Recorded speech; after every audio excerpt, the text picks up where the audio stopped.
Hello भाइयों, welcome to the aspirant. आपका स्वागत है द एस्पिरेंट में एक और नए क्वेश्चन के साथ। तो क्वेश्चन को सॉल्व करते हैं। क्वेश्चन में कुछ है नहीं, मतलब क्वेश्चन में कुछ भी हो, आप सिर्फ एक बार सॉल्यूशन देखिए और 30 सेकंड आप दिमाग में रखिए कि 30 सेकंड से ज़्यादा टाइम नहीं लगेगा आपको इस क्वेश्चन को सॉल्व करने में। आगे जब भी ये क्वेश्चन आएगा तो सिर्फ 30 सेकंड में आप इसका आंसर ना ऐसे चुटकियों में निकाल के रख दोगे। तो सबसे पहले तो हम क्वेश्चन को पढ़ते हैं और फिर स्टार्ट करते हैं कि क्वेश्चन कैसे सॉल्व करेंगे। क्या बोल रहा है, जब 3 वर्ष के लिए चक्रवर्ती और साधारण ब्याज के बीच अंतर 5% वार्षिक ब्याज दर पर 183 है तो मूलधन रुपयों में क्या होगा। यानी कि 3 वर्ष के लिए साधारण कंपाउंड इंटरेस्ट और 3 वर्ष के लिए साधारण ब्याज के बीच अंतर कितना दे रखा है, 183 रुपये दे रखा है। और रेट कितना दे रखा है, हमें रेट कितना दे रखा है, 5% दे रखा है। हमको क्या पूछा है, मूलधन पूछा है, मूलधन पूछा है यानी कि प्रिंसिपल हमें पूछा है। अब इस तरीके का सवाल जब भी आ जाए तो मैंने देखो 2 साल के लिए अभी जैसे आप पीछे जाओगे तो पीछे जितनी भी वीडियो आई हैं उनमें 1-2 क्वेश्चन ऐसा आया है जिनमें 2 वर्ष के लिए मैंने चक्रवर्ती ब्याज और साधारण ब्याज के बीच अंतर बताया है। वो मैंने डायरेक्ट ट्रिक से ही बताया है, उसमें मैंने डायरेक्ट बता दिया था। अब मैं इसको डायरेक्ट बताने जाऊंगा तो आप इसमें हो जाओगे कंफ्यूज। एक बार मैं इसको बेसिक से बताता हूं, मतलब कि ये ऐसा क्यों होगा, ट्रिक क्यों बनेगी। फिर इसके बाद जब भी ये क्वेश्चन आएगा तो आप इसे बहुत ही आसानी से कर लोगे। तो हमें क्या दे रखा है इस टाइप के क्वेश्चन में, सबसे पहले आपको ध्यान रखना है कि रेट कितना दे रखा है। रेट हमें कितना दे रखा है, 5% दे रखा है। और समय कितना दे रखा है, 3 वर्ष दे रखा है। समय कितना है हमारे पास, समय यानी टाइम कितना दे रखा है, हमें 3 ईयर दे रखा है। कितना दे रखा है, 3 ईयर दे रखा है। सबसे पहले रेट को आप फ्रैक्शन में चेंज करो तो 5/100, 5×5, 5 से 20 बार कितना आया, 1/20 आया, 1/20 आया। समय कितना दे रखा है, 3 ईयर दे रखा है, 3 साल दे रखा है। तो हम क्या करेंगे, जो नीचे होता है ये होता है न्यूमरेटर और ये होता है डिनोमिनेटर। जो डिनोमिनेटर में संख्या होती है उसको इसके हिसाब से चेंज करते हैं। अगर यहाँ पर 3 साल दे रखा है तो इसका हम क्यू करेंगे, क्या करेंगे, क्यू करेंगे। अगर ये 2 साल दे रखा होता तो इसका हम स्क्वायर करते। अगर 4 साल दे रखा होता तो 20 की पावर हम 4 करते, 20 की पावर क्या करते, हम 4 करते। लेकिन हमें क्या दे रखा है, हमें तो 3 साल दे रखा है, हमें क्या दे रखा है, 3 साल दे रखा है। तो हम क्या करेंगे, हम 20 का यहाँ पर क्यू करेंगे।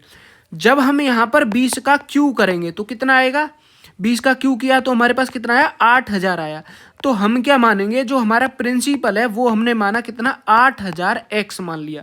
कितना मान लिया, 8000 एक्स मान लिया। अब यहाँ पर चलो, यहाँ पर चलो, ये पहले साल, ये दूसरा साल और ये हो गया हमारा तीसरा साल। तीनों साल हो गए। 8000 हमने कितना क्या माना, प्रिंसिपल माना। रेट क्या था हमारा, रेट क्या था, 5% था। 5 की फ्रैक्शन वैल्यू बनाई 1/20। कितनी बनाई थी हमने, 1/20।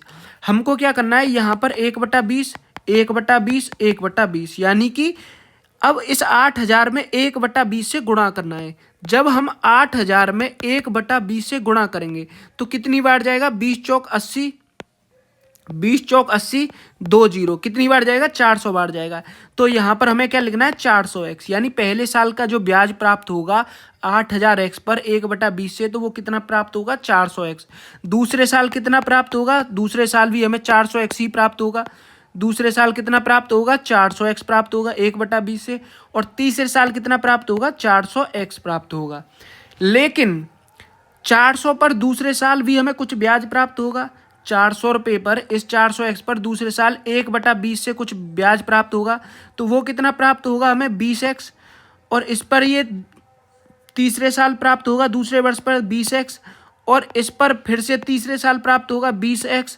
और तीसरे साल हमें दूसरे साल के इस ब्याज पर भी कुछ ब्याज प्राप्त होगा।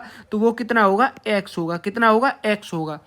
अब एक चीज समझो, आप एक चीज समझो, जब आपसे बोले कि साधारण ब्याज क्या होगा, तो साधारण ब्याज क्या होता है, साधारण ब्याज क्या होता है, ये जितना भी ऊपर लिखा हुआ है ना पहली लाइन में, जितना भी ये पहली लाइन में लिखा हुआ है ये होता है हमारा साधारण ब्याज।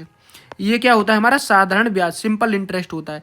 अगर आपसे पूछे कंपाउंड इंटरेस्ट क्या होगा, कंपाउंड इंटरेस्ट क्या होगा, कंपाउंड इंटरेस्ट क्या होगा, तो कंपाउंड इंटरेस्ट के लिए हम क्या करते हैं, हम इसको भी ऐड कर लेते हैं, यानी कि इन तीनों को, पहली लाइन, दूसरी लाइन और तीसरी लाइन। सिंपल इंटरेस्ट क्या होता है? सिंपल इंटरेस्ट में पहली लाइन होती है, पहली लाइन। हिंदी पर मत जाना, जो गलत लिख गया है तो लिख जाने दो। कंपाउंड इंटरेस्ट क्या होता है? तीनों लाइन जो होंगी वो कंपाउंड इंटरेस्ट होंगी। अगर हमें निकालना है compound interest minus simple interest, compound interest और सिंपल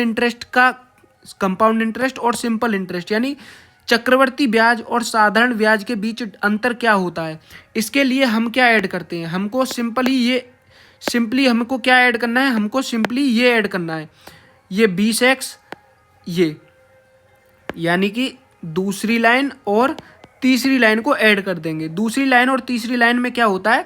चक्रवर्ती ब्याज और साधारण ब्याज के बीच अंतर होता है। तो दूसरी लाइन में क्या है? पहला 20x है प्लस 20x है। तीसरी लाइन में क्या दे रखा है हमें? 20x दे रखा है। और ये चौथी लाइन x है ना, ये x भी ऐड करेंगे। 20x और 20x कितना होता है? 60x प्लस x कितना हो जाएगा? 61x। और 61x क्या है हमारा? चक्रवर्ती ब्याज माइनस साधारण ब्याज। 3 साल के चक्रवर्ती ब्याज में से 3 साल का साधारण ब्याज घटाएंगे तो कितना आएगा? 61x आ रहा है। कितना आ रहा है? 61x आ रहा है। और हमें क्या बोला है कि 3 साल के चक्रवर्ती ब्याज और साधारण ब्याज के बीच अंतर कितना है? 183 रुपये। कितना दे रखा है? 183 रुपये। यानी कि 61x की वैल्यू कितनी दे रखी है? 183 रुपये। 61x की वैल्यू कितनी दे रखी है? 183 रुपये। 61 से इसको काटेंगे तो ये 3 बार जाएगा, यानी x की वैल्यू कितनी आ गई? 3 आ गई। हमको क्या पूछा है? हमको पूछा है प्रिंसिपल हमने कितना माना था? ये ऊपर 8000x माना था। कितना माना था? 8000x। 8000x में x की जगह पर 3 का मल्टीप्लाई कर देंगे तो कितना आ जाएगा? 24,000 हो जाएगा। कितना हो जाएगा? 24,000। तो हमारा प्रिंसिपल कितना हो गया? 24,000 हो गया। कितना हो गया? 24,000 हो गया। तो 24,000 कौन से ऑप्शन में दे रखा है? ऑप्शन नंबर सी में हमें 24,000 दे रखा है, जो कि हमारा राइट आंसर